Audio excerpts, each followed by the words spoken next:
बच्चों, हिंदी साहित्य की कक्षा में आप सभी का स्वागत है। हिंदी साहित्य की कक्षा 5 का अध्याय संख्या 1 प्रकृति की शोभा को आज हम पढ़ने जा रहे हैं। हिंदी साहित्य हमें सिर्फ बोली यानी सिर्फ भाषा ही नहीं सिखाता, अपितु जीवन जीने की कला, उसके महत्व तथा मूल्यों से भी हम सभी को अवगत कराता है। तो आइए इस अध्याय को हम शुरू करते हैं। यह है हमारा अध्याय 1 प्रकृति की शोभा। पाठ परिचय से पता चलता है कि इस सुंदर सरल कविता के माध्यम से प्रकृति को ईश्वर की अप्रतिम संरचना बताया गया है। ईश्वर की अभिव्यक्ति इस मनोरम ईश्वरीय उपहार के प्रत्येक अव्यय से होती है। आइए पढ़ते हैं। ध्यान लगाकर जो तुम देखो, यदि तुम ध्यान से देखोगे तो इस जग की सुगड़ाई को किसको देखेंगे? इस जग की सुगड़ाई यानी इस जग की सुंदर सी बनावट को। बात बात में पाओगे तुम ईश्वर की चतुराई को। तुम्हें क्या मिलेगा कि ईश्वर ने कितनी चतुराई से, कितनी निपुणता से इस सुंदर से जग को यानी इस सुंदर सी दुनिया को बनाया है। ये सब भांति भांति के पक्षी, यहाँ पर तरह तरह के पक्षी जिनमें कुछ न कुछ शारीरिक भिन्नता, चाहे रंग हो या बनावट हो या उनका आकार हो, तो पक्षी भिन्न भिन्न तरीके के हैं यानी भांति भांति तरीके के हैं। ये सब रंग रंग के फूल यानी अलग अलग भिन्न भिन्न तरह के रंग हैं। किसमें? फूलों में। फूलों की गंध अलग है, उनके आकार अलग है, उनके रंग अलग है, यानी फूलों में भी अलग अलग वैरायटी हमें भगवान ने, ईश्वर ने दी है। यह वन की लहलहाती लता, लहलहाती लता यानी लहराती हुई बेलें वनों की, नह ललित ललित शोभा की मूल। नई ललित ललित क्या है? शोभा की मूल। ललित यानी सुंदर सुंदर, शोभाओं की मूल है यानी जड़ें हैं। ये नदियां, ये झील सरोवर, नदियां, झील और सरोवर यानी तालाब, कमलों पर भौरों की गूंज। और कमलों यानी जो कमल है, जो कमल का फूल होता है, उस पर भंवरे जो होते हैं उनकी गूंज है, उनका गुंजन है, गुंजायमान हो रहे हैं। गूंज यानी गूंजने की आवाज, जिसमें आवाज में थोड़ा सा कंपन होता है। बड़े सुरीले बोलों से ये गूंज रही बेलों की कुंज। बेलों की कुंज यानी जो बेलों का जो बगीचा है या उपवन है, वो बड़े सुंदर स्वरों से या बड़ी सुंदर आवाजों से वहां पर सुंदर सुंदर आवाजें आ रही हैं। ये पर्वत की रम्य शिखाएं, पर्वत यानी पहाड़ों की सुंदर चोटियां, रम्य यानी सुंदर, शिखाएं यानी चोटियां। शोभा सहित उतार चढ़ाव यानी अच्छे से उतार चढ़ाव है, कहीं पहाड़ पर उतार है, कहीं ढलान है, तो कहीं चढ़ाव है, यानी वो देखने में भी अच्छे लग रहे हैं, वो मन को चुभ नहीं रहे हैं। इसीलिए कह रहे हैं शोभा सहित यानी अच्छे लगने के साथ साथ उतार चढ़ाव यहाँ पर है। निर्मल जल के झरते झरने सीमा रहित महाविस्तार। निर्मल जल यानी स्वच्छ जल के झरने बह रहे हैं, सीमा रहित जिनकी कोई भी सीमा नहीं है, और महाविस्तार यानी बड़े रूप में वो बह रहे हैं, बहुत ज्यादा। 6 प्रकार की ऋतु का आना, प्रकृति ने 6 प्रकार की ऋतुओं का बनाया है, उनका आना, और नित नवीन शोभा के संग, और नई नई शोभा के साथ में, संग यानी साथ में वो आती है, अलग अलग शोभा लेकर आती हैं। पाकर समय वनस्पति फलना, रूप बदलना रंग बिरंग। समय पाकर वनस्पति खिलती है, फलती है, उनमें फूल आते हैं, उनमें फल आते हैं, उनका रूप रंग बदलता है, वो बड़ा सुंदर लगता है। सूर्य चंद्रमा की शोभा अद्भुत। सूर्य और चंद्रमा जो दिन और रात लाते हैं, उनकी जो शोभा है वो अद्भुत है, बहुत। बारी बारी से आना दिन रात, उनकी वजह से एक समय दिन होता है तो एक समय रात होती है। जब रात होती है तो सूर्य आराम करते हैं, और जब दिन होता है तब चंद्रमा आराम करते हैं। ज्यो अनंत तारा मंडल से सज जाता रजनी का गात। रजनी यानी रात, रजनी का गात यानी रजनी, रत्ती का घर, रजनी आकाश। तो तारामंडल से क्या सज रहा है? रजनी का गाथ। यह समुद्र का पृथ्वी तल पर छाया जो जलमय विस्तार। समुद्र जो है हमारी धरती पर तल पर, धरती की सतह पर, तल यानी सतह पर छाया है, वो जलमय, जल पूरा भया हुआ है और विस्तृत छाया हुआ है। उसमें से मेघों के मंडल हो अनंत उत्पन्न अपार। मेघों के मंडल कैसे हो? बादल कितने हो? अनंत हो यानी बहुत हो और अपार हो। गर्जन तर्जन घन मंडल का इसमें बिजली का संचार। जब घन मंडल जो आकाश में बादल गरजते हैं उनमें क्या है? बिजली का संचार है। इसमें दिखे परमेश्वर की लीला अद्भुत अपरंपार।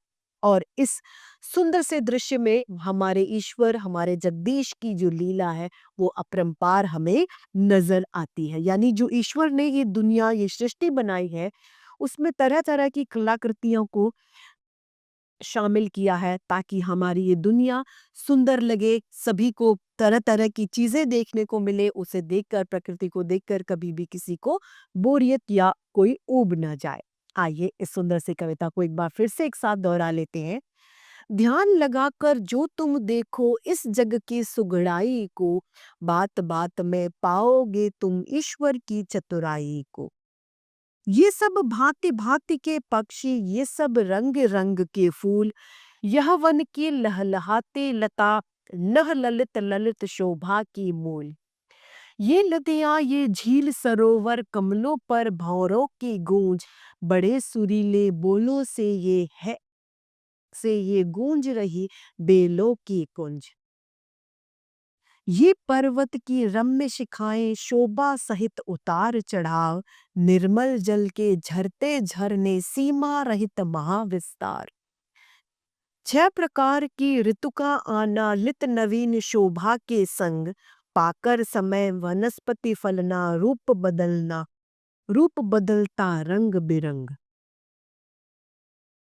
सूर्य चंद्रमा की शोभा अद्भुत, बारी से आना दिन रात, जो अनंत तारा मंडल से सज जाता रजनी का गात। यह समुद्र का पृथ्वी तल पर छाया जो जलमय विस्तार, उसमें से मेघों के मंडल हो अनंत उत्पन्न अपार। गर्जन तर्जन घन मंडल का इसमें बिजली का संचार, इसमें दिखे परमेश्वर की लीला अद्भुत अपरंपार। तो देखा हमारी प्रकृति कितनी सुंदर है और उसको बनाने वाले जगदीश ने कितने करिश्माई तरीके से हमारे इस जग को बनाया है। तो इसी के साथ में हमारी आज की हिंदी साहित्य की कक्षा यही समाप्त होती है। फिर से हिंदी साहित्य में ऐसे रोचक अध्याय लेके आपके समक्ष प्रस्तुत होते रहेंगे। आज के लिए इतना ही, फिर मिलते हैं। धन्यवाद। प्यारे बच्चों, कैसे हैं आप सब? आज हम पाठ 1 प्रकृति की शोभा का अभ्यास कार्य करेंगे। तो आइए शुरू करते हैं। सबसे पहले बहुविकल्पीय प्रश्न का पहला प्रश्न है, इस कविता में कवि ने ध्यान लगाकर किसकी रचना देखने के लिए कहा है? संसार की। ठीक है, संसार की। आप बात बात में किसकी चतुराई पाएंगे? ईश्वर। तारामंडल से किसका शरीर सज रहा है? रात का। सब में किसकी लीला दिखती है?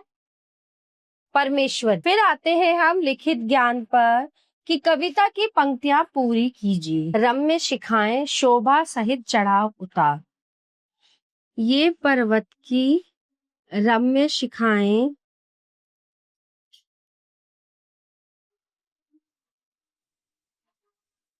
शोभा सहित चढ़ाव उतार।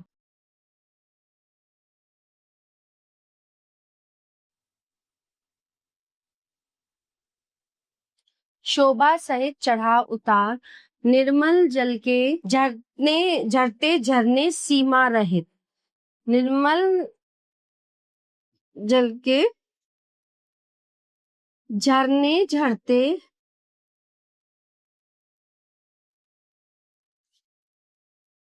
सीमा रहित महाविस्तार। क सूर्य चंद्र की शोभा अद्भुत, बारी से आना दिन रात। सूर्य चंद्र की शोभा, अद्भुत, बारी से आना दिन रात, जो अनंत तारामंडल से सज जाता, जो अनंत तारामंडल से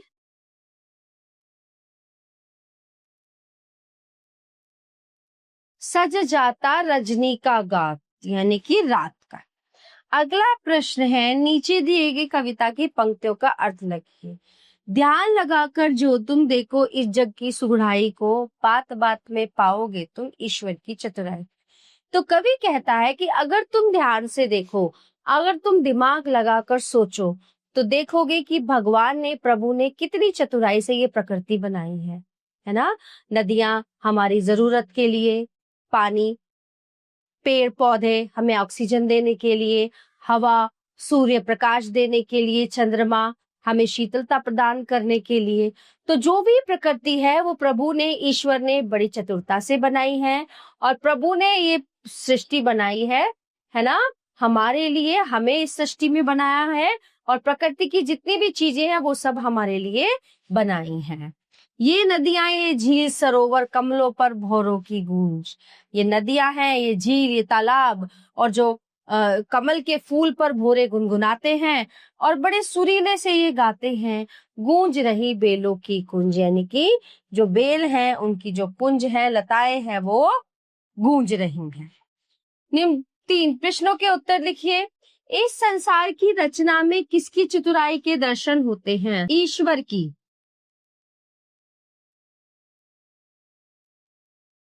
दूसरा प्रश्न है, पर्वत की चोटियों की क्या विशेषता है? चलिए, ये है, क्या पूछा है प्रश्न में कि पर्वत की चोटियों की क्या विशेषता है? कि वो सुंदर चोटियां हैं, और उसमें जो है पर्वत की जो चोटियां हैं उनकी शोभा इतनी सुंदर है, उसमें उतार चढ़ाव दिखाई देते हैं, और उन पहाड़ों की चोटियों से झरझर बहते हुए झरने हमें दिखाई दे रहे हैं, और उनका जो महाविस्तार है, जो बहुत अधिक फैलाव है, वो सीमा रहित, कोई सीमा नहीं है, कोई बाउंड्री नहीं है। और पहाड़ों से ऊपर जो ग्लेशियर पिघलते हैं, उनसे जो झरने बहते हैं, बहुत ही सुंदर लगते हैं। अगला प्रश्न है, मेघों के मंडल कहाँ तथा कैसे उत्पन्न होते हैं? चलिए आपको बताते हैं। मेघों के मंडल यानी बादलों के, समुद्र का जो पृथ्वी तल पर छाया, जो मतलब जो जल का विस्तार, यानी कि जल के रूप में जो समुद्र है, समुद्रों का जो विस्तार है इस पृथ्वी मंडल पर छाया हुआ है, उसमें से मेघों के मंडल हो अनंत उत्पन्न अपार। अब समुद्र क्या होता है, जब धूप पड़ती है तो पानी जो है भाप बनकर ऊपर उड़ता है, वो बादलों का रूप ले लेता है। कहाँ से? समुद्र से। तो समुद्रों से जो है मेघों यानी कि बादलों का एक समूह ऊपर उठता है, और अनंत उत्पन्न अपार। तो बादल, अनगिनत बादल जो है ऊपर उठते हैं समुद्र से जल लेकर। बेलों की कुंज में किसके सुरीले बोल सुनाई देते हैं? बेलों की कुंज में ये नदियां, ये झील, सरोवर, कमलों पर भौरों की गूंज, बड़े सुरीले बोलों से ये गूंज रही बेलों की कुंज, यानी कि कमल के फूलों पर भंवरे गुनगुना रहे हैं। जो लताएं हैं, है ना, जो कुंज है, जो लताएं हैं, उन पर जो कोयल हैं वो कूक रही हैं। तरह तरह के पक्षी, चिड़िया वहां पर बैठकर कूक रहे हैं, और ये बेलें जो हैं गुनगुना रही हैं, कूक रही हैं। परमेश्वर की अद्भुत लीला के दर्शन को किस रूप में चित्रित किया गया है? देखिए, किस रूप में चित्रित किया गया है?